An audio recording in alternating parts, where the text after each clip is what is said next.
والكرم اللهم صل وسلم وبارك عليه وعلى آله.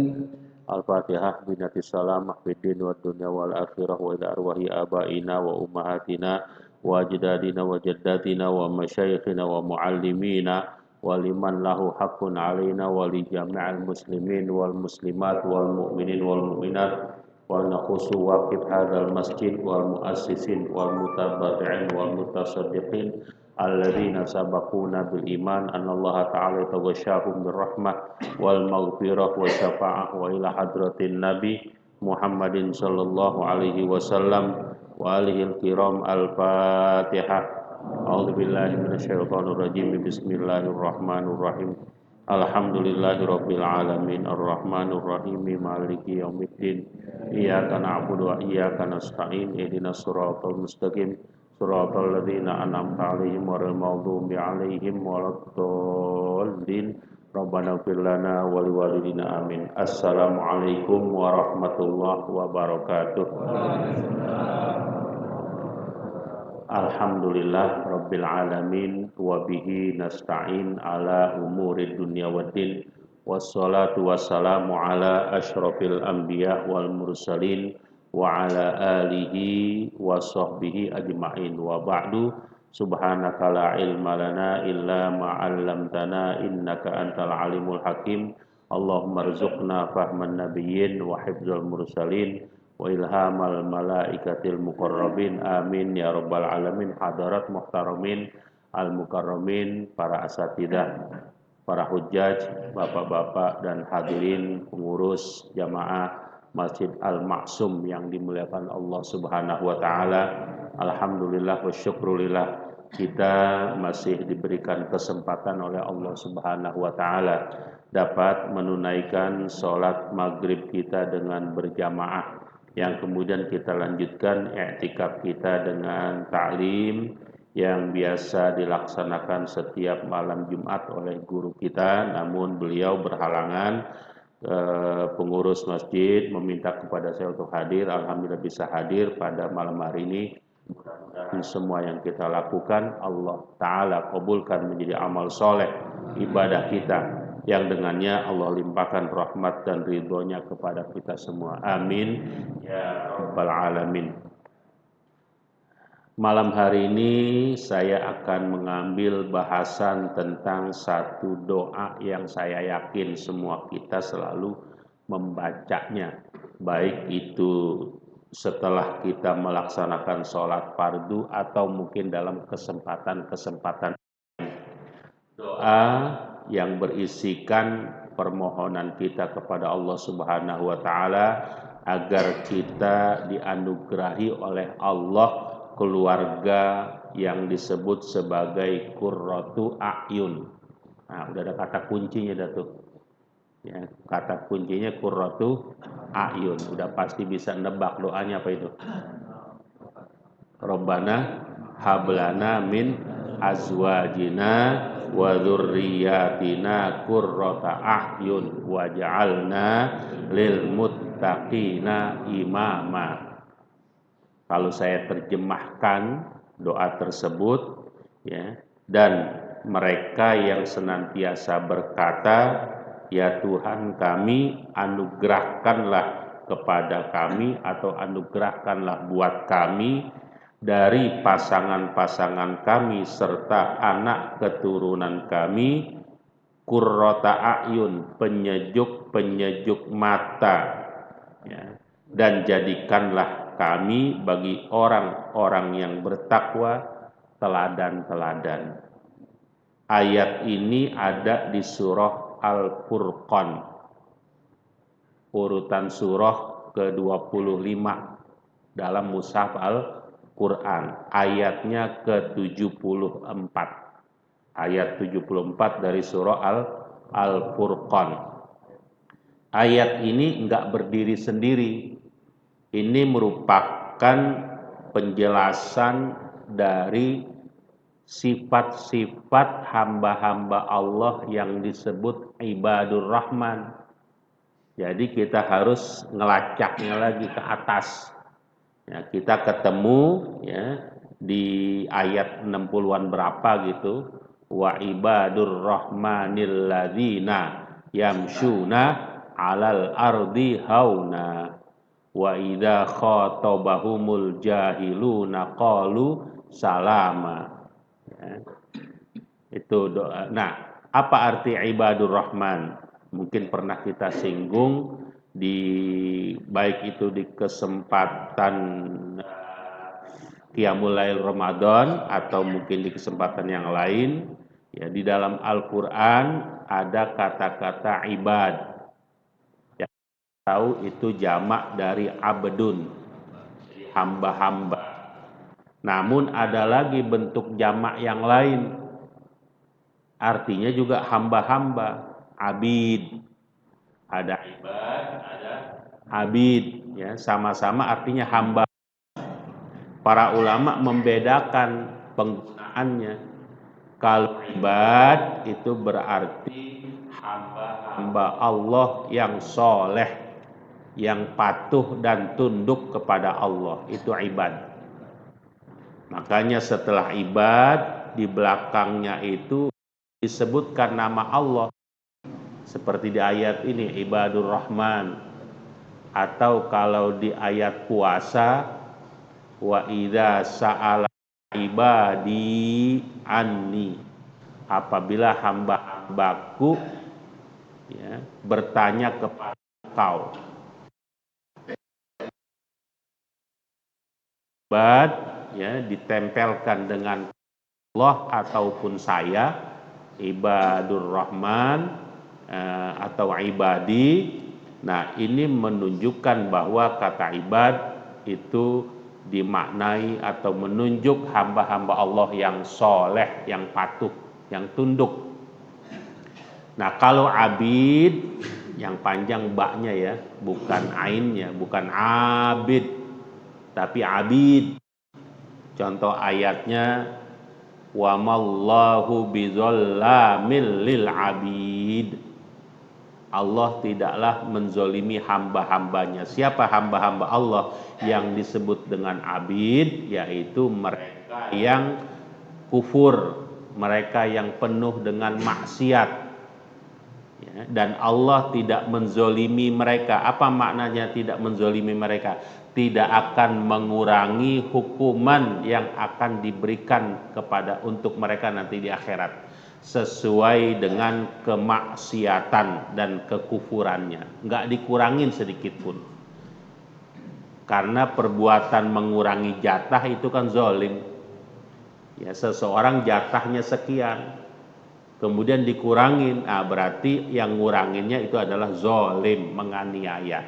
Allah tidak akan menzolimi mereka yang penuh dengan kemaksiatan itu, akan diberikan hukuman kepada mereka setimpal dengan perbuatan dosa-dosanya. Wa mallahu bidzallamil lil abid. Nah, pada ayat yang akan kita bahas ini berarti ini adalah merupakan salah satu dari ciri-ciri ibadur rahman. Kalau kita perhatikan ayat-ayat sebelum ini, 73-nya, 72-nya, 71, 70, terus sampai di awal ibadur rahman. Nah, semuanya itu bicara tentang kualitas diri, kualitas pribadi. Yang saya contohkan tadi, wa ibadur rahmanil ladzina yamshuna 'alal ardi hauna. Ya, hamba-hamba Allah yang Maha Rahman itu adalah kalau mereka berjalan di muka bumi ini hauna, dengan merendah, tidak angkuh, tidak sombong. Wa idza khatabahumul jahilun qalu salama. Kalau mereka disapa oleh orang-orang yang usil, mereka tidak membalasnya, bahkan ucapan mereka salama, penuh dengan kedamaian, ya, penuh memberikan ketenangan. Ya. Terus ada lagi walladzina yaquluna rabbana srif anna adzaba jahannam inna adzabaha kana gharama. Mereka yang selalu memohon kepada Allah, jauhkanlah kami dari siksaan neraka jahanam. Di bawahnya lagi kita ketemu walladzina idza anfaqu lam yusrifu wa lam yaqturu. Kalau mereka menginfakkan hartanya, membelanjakan hartanya, tidak berlebihan dan tidak juga pelit. Wa kana baina dzalika qawama, yang dilakukan adalah jalan tengahnya, tidak berlebihan, tidak juga pelit dalam membelanjakan harta. Kita ketemu lagi setelah ayat berikutnya walladzina la yad'una ma'allahi ilahan akhar, tidak menyembah Tuhan yang lain, wala yaznun, tidak berzina, wala yaqtuluna an-nafsal lati harramallahu illa bil haq, tidak membunuh tanpa alasan yang dibenarkan. Ketemu lagi di bawahnya sifat ibadur rahman, masih tentang kualitas dirinya, yaitu tidak melakukan kesaksian palsu, la yashhaduna zur, tidak memberikan kesaksian palsu.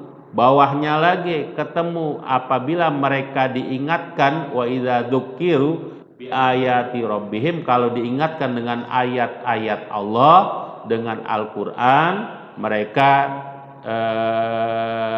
tidak mengabaikannya, jadi selalu memperhatikannya. Nah, ternyata untuk menjadi ibadur rahman, hamba Allah yang soleh itu tidak cukup hanya pada kualitas diri, harus juga memperhatikan kualitas keluarga dan masyarakatnya. Jadi orang yang soleh itu nggak cukup solehnya individu, juga harus memperhatikan lingkungannya. Siapa lingkungannya? Yang paling dekat ya keluarga. Kalau keluarga baik, kalau setiap keluarga itu baik, maka pasti satu masyarakat akan baik. Kalau satu masyarakat baik, maka nanti negara pun akan menjadi baik. Karena itu untuk memperbaiki negara yang harus kita perhatikan pertama-tama adalah kualitas keluarga kita masing-masing. Kalau semua keluarga memperhatikan kualitas keluarganya, maka nanti masyarakat otomatis akan menjadi baik. Kalau setiap masyarakat baik, maka negara pun akan menjadi baik. Nah, karena itulah mereka memohon kepada Allah di ayat 74 ini. Walladzina yaquluna rabbana hablana. Biasanya dalam doa itu ucapannya ya Rabbana, Rabbana. Ada memang Allahumma, tapi nggak banyak. Yang paling banyak Rabbana. Ya. Apa maksudnya? Nah, seperti pernah kita singgung, kalau Allah menyebut dirinya dengan Rabbun, artinya Tuhan, memang ada lagi ilahun juga Tuhan. Di syahadatain kan asyhadu alla ilaha illallah, atau kalimat tauhid la ilaha illallah. Walaupun sama-sama artinya Tuhan, tapi maknanya berbeda. Kalau ilahun, Tuhan yang disembah, Tuhan yang disembah. Tapi kalau Rabbun, Tuhan yang memelihara, Tuhan yang memberikan rezeki, Tuhan yang menciptakan, Rabbun. Ya. Nah, ayat ini ketika dibaca oleh orang-orang yang beriman, berarti di dalam hati si pembacanya, kita harus meyakini Allah lah yang akan mewujudkan apa yang kita minta, dan itu sebagai bentuk pemeliharaan Allah untuk kita semua, karena kita pasti sangat bergantung kepada Allah. Allahus Somad. Nah, kita sangat bergantung kepada Allah. Ya.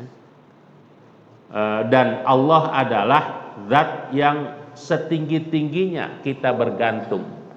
Ya. Dan Allah tidak bergantung kepada yang lain. Kalau kita bergantung kepada seseorang karena sesuatu yang ada padanya, karena jabatan umpamanya, ya dia pun bergantung. Banyak yang bergantung kepada presiden, tapi untuk menjadi presiden bergantung nggak? Bergantung, butuh suara kayak besok tanggal 27. Pada bergantung dari suara kita kan, pilkada, gubernur, bupati, ya. Mereka untuk terpilih bergantung pada suara kita. Nah, ketika sudah terpilih banyak orang bergantung kepada dia. Ya. Jadi bergantungnya manusia kepada manusia karena apapun yang melekat padanya sifatnya terbatas. Nah, Allah lah tempat bergantung yang sesungguhnya dan dia tidak bergantung kepada makhluknya. Karena itulah kita dalam berdoa memusatkan pikiran dan hati kita kepada Allah. Ya. Tentu doa itu nggak berdiri sendiri, harus diiringi dengan usaha. Ada usaha, ada doa. Memang usaha kita lebih banyak dari doa untuk mencapai sesuatu. Tapi yang menentukan keberhasilannya itu adalah doa. Kalau kita bikin persentasenya untuk mencapai sesuatu, katakanlah usahanya adalah 90%, doanya 10%, tapi yang menentukan keberhasilan bukan yang 90, tapi yang 10 tadi, ya, yang 10%-nya. Kenapa? Ya disitulah urusan Allah yang menentukannya. Usaha kita adalah bagian dari rasa syukur Allah, rasa syukur kita kepada Allah Subhanahu wa taala. Maka di dalam doa kita selalu mengucap Robbana. Banyak ya, Robbana atina fid dunya hasanah, Robbana Robbana wa apa lagi? Robbana, di sini hablana min azwajina, Robbana atina, dan banyaklah ya doa-doa seperti itu. Nah, itu sifat hamba-hamba Allah yang terpuji di sini, ya. Ini adalah sifat yang ke-11 dari ibadur rahman. Kalau kita mau hitung satu persatu yang saya sebutkan tadi, ini sifat yang 11. Apa makna dari hablana? Ya, hablana memang artinya adalah anugerahkanlah kepada kami. Tapi yang dimaksud adalah ini sesuatu yang kita sendiri,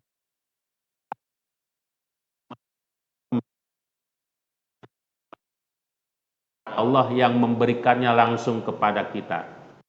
Itu kata-kata Allah disebut Allah pemberi, ya.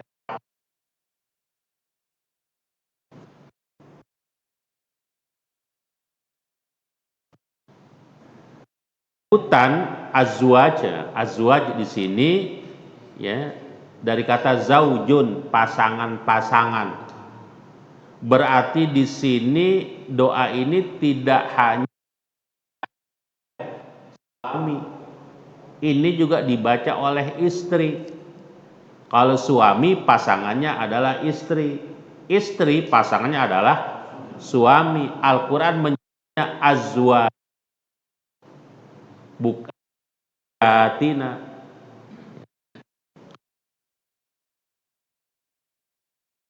Pasangan bisa laki, bisa perempuan, tergantung siapa yang disebut di depannya, ya. Ketika Allah menyebut kepada Adam, ya, uskun anta wa zaujuka al jannah, ada engkau dan zaujuka, pasanganmu, ya. Karena Adam adalah laki-laki, maka zaujuka di situ istri, ya. Istri karena apa? Disebut di depannya adalah laki-laki. Jadi kesimpulannya yang namanya berpasangan itu pasti bertolak belakang. Laki pasangannya perempuan, jantan pasangannya betina, pasangannya min, kanan pasangannya kiri. Kalau dua-duanya dilakukan, maka bil kita jalan pakai sendal kanan dua-duanya, Enak gak jalan? Nggak enak, harus kanan dan kiri. Ya, bisa terang lampu begini karena ada plus dan min di arus listriknya. Coba kalau dua-duanya plus di kabelnya, nggak nyala. Nah, pengen nyala harus ada plus dan min. Ya. Nah, begitu pula manusia kalau pengen mendapatkan ketenangan, maka pasanganlah dengan lawan jenisnya, laki perempuan.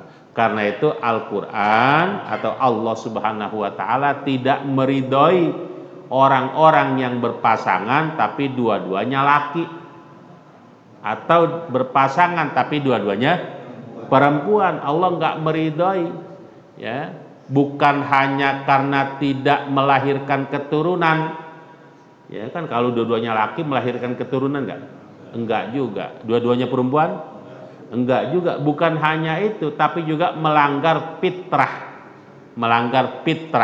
manusia, fitrah makhluk, ya.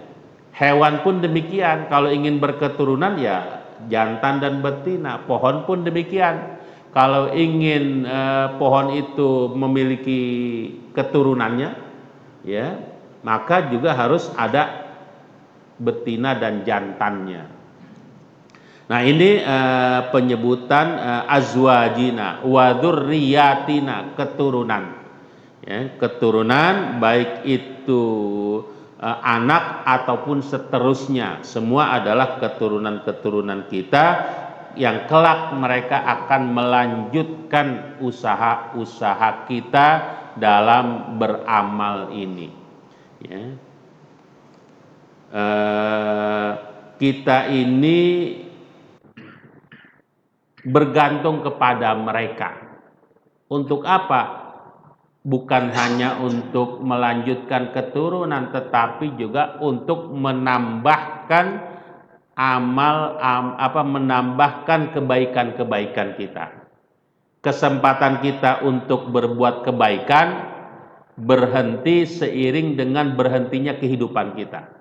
Kalau kita sudah mati kan tidak lagi sholat, tidak bisa lagi sedekah, tidak bisa lagi semua kebaikan-kebaikan kita lakukan, terputus.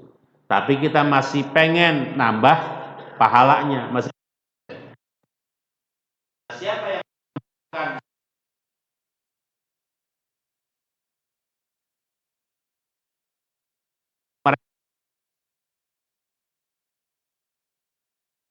di dalam doa mereka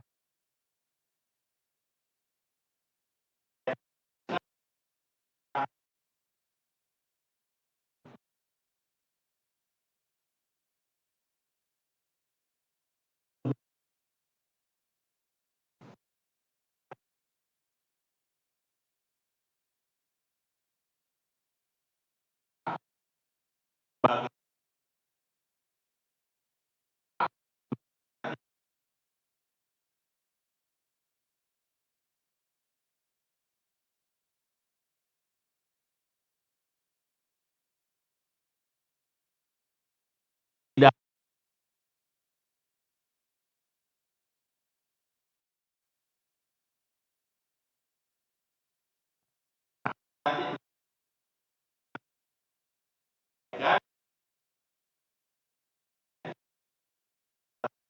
kebaikan penting, ya. Maka kata Nabi bisa kita hafal, idza mata benu Adam, kalau anak Adam mati terputus inqata'a amaluh, terputus amalnya, terputus kesempatan berbuat kebaikan, termasuk terputus pahalanya, kecuali karena 3 hal, ya. Sedekah jariyah, sedekah yang bersifat mengalir terus menerus, yang lebih bertahan lama, ya, yang lebih bertahan lama. Yang kedua, ilmin yuntafa'u bihi, ilmu yang bermanfaat. Dan yang ketiga, waladin soleh, anak yang soleh, ya. Anak yang soleh saja menambahkan kebaikan, ditambah lagi yad'ulahu, yang mendoakan orang tuanya, ya. Nah, itu pentingnya memahami kata dzurriyah. Jadi tidak hanya untuk melahirkan keturunan tapi juga menambahkan kebaikan. Apa arti qurratu a'yun? Ya. Kita berdoa agar pasangan kita, istri-istri kita, kalau yang berdoa adalah kita suaminya, atau kalau yang berdoa adalah istrinya, suaminya menjadi qurrata a'yun. Nah, qurrata a'yun arti qurrah ya. Qurrah itu arti semula adalah dingin. Ya, dingin ya. Ada juga ayatnya di sini adalah sesuatu yang menggembirakan.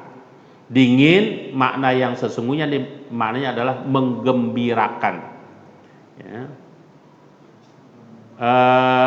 Para ulama berpendapat ya, air mata yang mengalir ya, air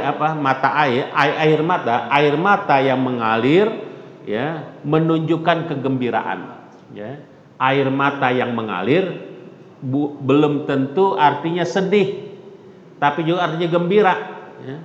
Kegembiraan yang terluapkan, yang tidak tergambarkan besarnya kegembiraan, biasanya mengalirlah air mata. Makanya orang nangis belum tentu tanda dia sedih, tapi juga tanda gembira ya. Ini kalau di masa lalu nih. Kalau di masa lalu ya, para gadis-gadis itu kan rasa malunya tinggi sekali ya. Kalau ada datang seorang laki-laki melamar dirinya melalui orang tuanya ya, rasanya berat bagi mereka untuk mengiyakan dengan ucapan. Biasanya pakai apa? Diem. Terkadang di saat diamnya keluarlah air mata. Air mata apa itu? Terharu, gembira, ada yang meminangnya. Di masa lalu ya. Kalau sekarang mungkin udah beda ya, belum dilamar aja udah begitu dekat hubungannya ya. Itu di masa lalu. Jadi itu tanda-tanda kebahagiaan. Nah, di Al-Quran juga ada ketika Nabi Musa dilahirkan, yang kita tahu saat itu ada instruksi dari Fir'aun ya, ahli nujumnya. Fir'aun memberikan takbir mimpinya, nanti akan ada seorang bayi yang lahir, ketika dewasa dia akan menjatuhkan engkau dari kekuasaanmu. Dan bayi itu laki-laki. Saking takutnya Fir'aun memberikan instruksi, bunuh anak-anak yang lahir laki-laki tahun ini ya. Maka ibunda Nabi Musa ya, yang tentu juga takut, namun ya, Allah Subhanahu wa taala melalui naluri keibuannya ya, melalui keibuannya bayi Nabi Musa dihanyutkan ke sungai Nil. Allah janjikan faroja'naka ila ummika kai taqarra ainuha wala tahzan. Wahai Musa ya, kami akan kembalikan engkau kepada ibumu kai taqarra ainuha, agar nanti dia senang kembali, wala tahzan, dan tidak bersedih ya. Ketika seorang ibu berpisah dengan anaknya ya, apalagi dalam keadaan terpaksa, pasti sedih sekali. Nanti ketika berjumpa jadilah kebahagiaan yang luar biasa. Juga digunakan oleh Allah pada ayat itu kai taqarra ainuha. Qarra yaqarru, dari kata qurratu ayun. Kai taqarra ainuha, agar matanya gembira, pandangannya gembira ketika nanti akan melihatmu kembali ke pangkuan ibumu ya. Melalui apa ya? Melalui melalui Fir'aun itu sendiri. Ya, ketika Fir'aun dan istri beliau istri beliau merayu Fir'aun agar anak ini jangan diapa-apain, kita jadikan anak angkat, ya, lalu mereka mencari kalau bahasa sekarang babysitter, mencari wanita yang bersedia mengasuhnya. Tiba-tiba datang saudaranya Nabi Musa nawarin, di sana ada seorang ibu. Tentu nggak disebut kalau ini ibunya Nabi Musa. Seorang ibu yang bersedia untuk merawatnya, ya. Dan ternyata ibunya sendiri. Nah, tentu ini adalah kebahagiaan yang luar biasa. Allah menyebutnya kai taqarra ainuha wala tahzan. Ya. Begitu juga kalau udara lagi sangat panas, kemudian datang udara dingin, katakan lalu di kita hujan, kita senang sekali, ya, senang sekali karena mengurangi rasa panas tersebut.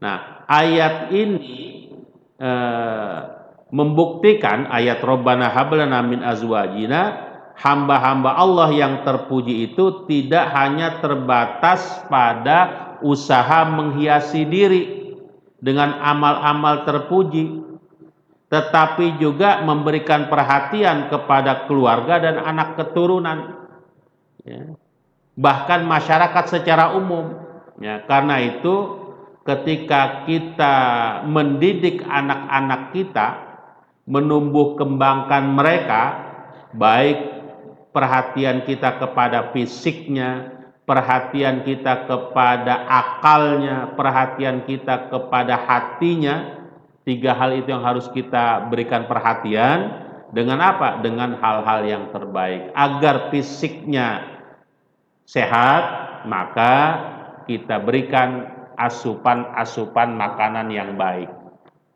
Agar hatinya baik, ya, maka kita berikan asupan-asupan rohani, nilai-nilai agama. Agar akalnya tetap cerdas, maka kita lakukan pendidikan yang terbaik buat mereka, agar nanti kelak mereka tumbuh menjadi menyenangkan kita. Ya, 3 hal itu kita perhatikan, ya. Badan yang sehat, hati yang sehat, akal yang sehat. Nggak mau salah satunya gagal, ya. Kalau umpamanya anaknya cerdas, jujur itu hatinya baik, tapi sakit-sakitan, enak gak? Nggak enak juga. Badannya sehat, jujur hatinya, tapi di kelas nggak naik kelas mulu, dibohongin mulu sama temennya, nggak enak juga, ya. Begitu juga badannya sehat, ranking 1 mulu di kelas, tapi dompet bapaknya hilang mulu, nggak enak juga kan. Jadi 3 itulah yang harus kita perhatikan agar mereka itu tumbuh menyenangkan bagi kita. Badannya sehat, akalnya cerdas, hatinya jujur, ya, bisa melaksanakan tugas-tugas agama dengan baik. Nah, itu menyenangkan orang tuanya, qurrata a'yun, ya. Jadi budi pekerti yang luhur, ilmu pengetahuan yang luas yang dimiliki oleh anak dan badan sehat, itulah harapan kita dalam doa ini. Jadi makna dari qurratu a'yun, walaupun ini adalah doa, juga mengandung makna perintah kepada kita untuk memperhatikan 3 hal tersebut. Nah, kemudian tadi di terakhir, waja'alna lil muttaqina imama, ya, yang artinya jadikanlah kami semuanya, baik yang berdoa atau pasangannya atau anak-anaknya menjadi imam bagi orang-orang yang bertakwa. Apa makna imam di sini? Imam dari kata amma ya ummu, ya. Arti secara bahasanya menuju, ya. Menuju atau meneladani. Maka seorang disebut imam karena dia diteladani oleh makmumnya, oleh pengikut-pengikutnya. Pikiran kita tertuju kepada dia. Seorang pimpinan sholat kita sebut imam. Kenapa kita sebut imam? Karena kita makmum ngikut dia. Perbuatan kita tertuju kepada dia. Ketika dia rukuk, kita harus rukuk. Ketika dia bangun dari sujud, maka kita pun bangun dari sujud. Disebutlah imam. Ya. Seorang ibu disebut ummun.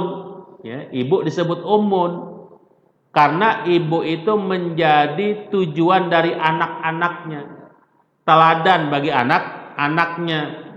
24 jam satu hari anak itu lebih banyak berjumpa dengan ayahnya atau dengan ibunya? Dengan ibunya. Jangan-jangan sama ayahnya nggak ketemu seharian. Berangkat masih gelap, pulang udah gelap. Kapan ketemu anaknya? Sabtu Minggu belum tentu juga. Yang paling banyak ketemu dengan anaknya adalah ibu-ibunya. Maka ibu disebut dengan ummun karena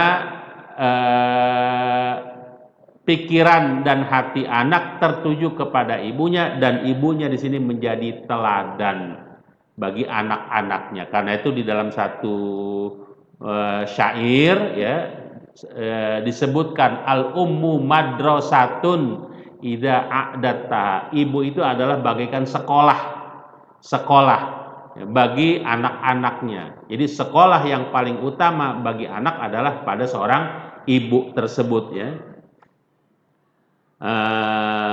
Jadi imam pada ayat ini bukan dalam arti imam dalam sholat, tetapi adalah menjadi teladan, tumpuan pandangan dan harapan bagi orang-orang yang bertakwa. Dengan kata lain, yang berdoa ini, orang yang berdoa ini berharap dia menjadi teladan bagi siapa? Bagi orang-orang yang baik, yang bertakwa, bukan teladan bagi orang-orang bertakwa. Dengan kata lain, dia menjadi seperti cetakan untuk mengarahkan yang ikutnya akan benar apa enggak. Nah, seperti kalau ujian sekolah, apalagi kalau soalnya pilihan ganda ABCD atau BSBS, benar salah, itu kan biasanya ada standarnya kan, yang dibolong-bolongin, ya, yang dibolong-bolongin nanti tinggal ditaruh di jawabannya. Kalau pas, berarti benar. Kalau nggak pas berarti salah, ya. Nah, ibaratnya itu tadi teladan, ya. Maka begitu juga orang mukmin yang berdoa dengan doa ini berharap dia menjadi ukuran bagi orang lain dalam perbuatan, ya. Mereka mencontoh keluarga yang qurrata a'yun ini dalam kesehariannya. Nah, pada ayat ini Allah menyebut kata-kata imam. Imam itu mufrad. Jamaknya adalah a'immah. Imam, a'immatun. Kenapa pada enggak disebut waja'alna lil muttaqina a'immatan? Ya. Mestinya kan a'immah. Kenapa? Kan keluarga kan lebih, ada suami, ada istrinya, ada anak-anaknya. Mestinya adakanlah kami a'immah, mestinya. Tetapi pada ayat ini Allah tidak menyebut dengan a'immah, tapi menyebutnya dengan imam tunggal, ya. Ini maknanya bahwa, ya, sifat-sifat yang ada sifat-sifat kebaikan itu melekat pada satu orang. Ya. Seperti Allah menyebutkan kebalikannya, Nabi Ibrahim disebut dengan kebalikannya aib. Artinya apa? Pada diri Nabi Ibrahim terdapat sifat-sifat kebaikan yang banyak ada pada satu orang. Maka begitu juga sifat-sifat kebaikan yang banyak itu ada pada teladan keluarga ini. Seakan-akan mereka adalah satu. Ya, maka Allah sebut di sini dengan a'immah. Ya.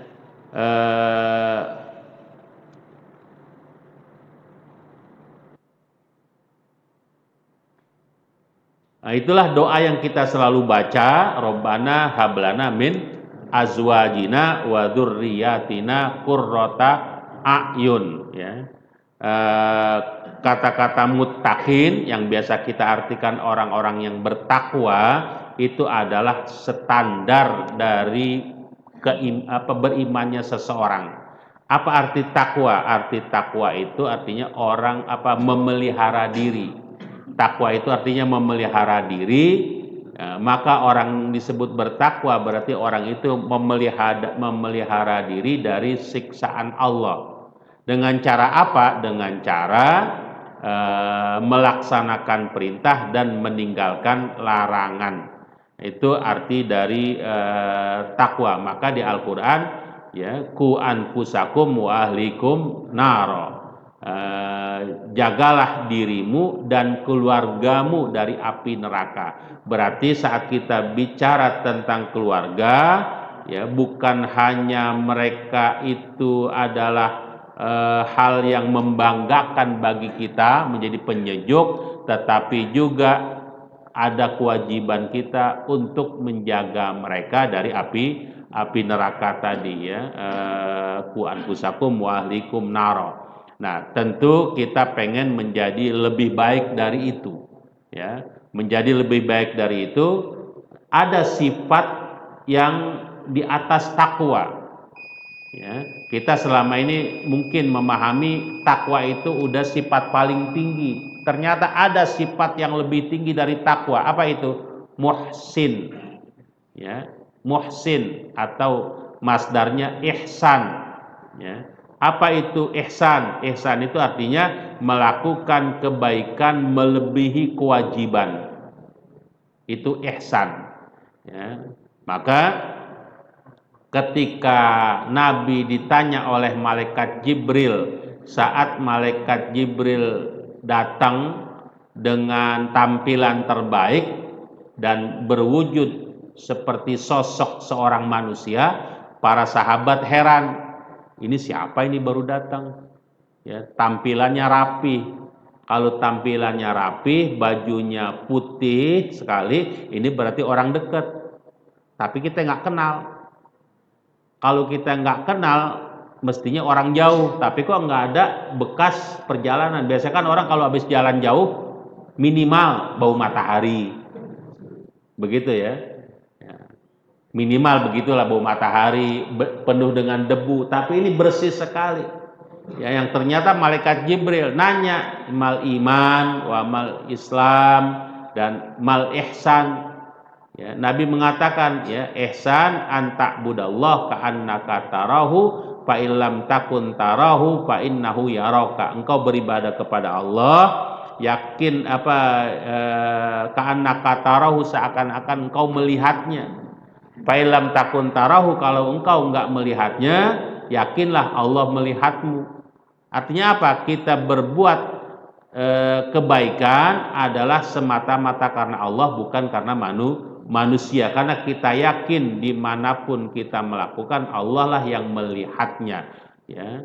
Allah yang melihatnya, itu yang harus kita yakini, ya. Maka orang yang muhsin adalah orang yang melakukan kebaikan melebihi kewajibannya, ya. Nah, kalau seperti ini, maka nanti dia akan mendapatkan kedekatan kepada Allah Subhanahu wa ta'ala. Ayat yang kita sering baca juga, Ya ayyuhalladzina amanu taqullah wabtagu ilaihil wasilah. Wahai orang-orang yang beriman, bertakwalah kepada Allah dan carilah sungguh-sungguh al-wasilah. Al-wasilah itu adalah at-tariqah al-muqarribah ilallah, jalan untuk mendekatkan diri kepada Allah. Berarti takwa itu beda dengan wasilah. Kalau takwa standarnya orang beriman, yaitu bebas dari api neraka, maka al-wasilah adalah untuk dekat kepada Allah Subhanahu wa ta'ala. Itu orang yang luar biasa, yang kata Nabi di hadisnya, orang seperti ini di muka bumi nggak dikenal, majhulun fil ardi nggak dikenal, tapi nanti di langit masyhurun fis sama dikenal. Kalau dia berdoa, Allah akan kabulkan. Ya, itu yang semestinya. Biarlah kita nggak dikenal di muka bumi, tapi di langit dikenal. Tapi kebanyakan orang pengen dikenal di muka bumi, ya, belum tentu di langit dikenal. Ya, berdoa nggak dikabulkan oleh Allah, itu namanya nggak dikenal kan? Nggak dikenal. Kita pengennya dikenal oleh Allah Subhanahu wa ta'ala. Maka itulah al-wasilah yang harus kita lakukan, dan itu juga bagian daripada yang menyenangkan orang tua, yang menyenangkan pasangan yang berdoa tadi. Jadi saat kita berdoa, maka apa yang menyenangkan kita dari pasangan kita dan dari anak-anak keturunan kita, tentu iman mereka dan hasil karya-karya mereka, perbuatan-perbuatan mereka menyenangkan kita.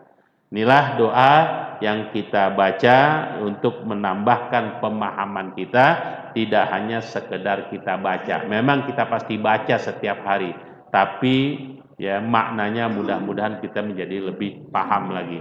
Demikian yang dapat saya sampaikan. Ya, silahkan barangkali ada satu pertanyaan atau mungkin dua untuk menambahkan pemahaman terhadap ayat yang kita baca ini. Nanti silahkan buka di Al-Quran, surah Al-Furqan, surah ke-25, ayatnya ayat 74. Ya. Silahkan barangkali ada pertanyaan. Enggak ada ya. Baik, kalau nggak ada, udah pasti saya. Ya, demikian yang dapat saya sampaikan. Mudah-mudahan ada manfaatnya. Mohon maaf atas segala kekurangan-kekurangan. Hadanallahu wa iyyakum ajmain. Subhanakallahumma wa bihamdika asyhadu an la ilaha illa anta nastaghfiruka wa natubu ilaik. Wassalamualaikum warahmatullahi wabarakatuh. Al-Fatihah.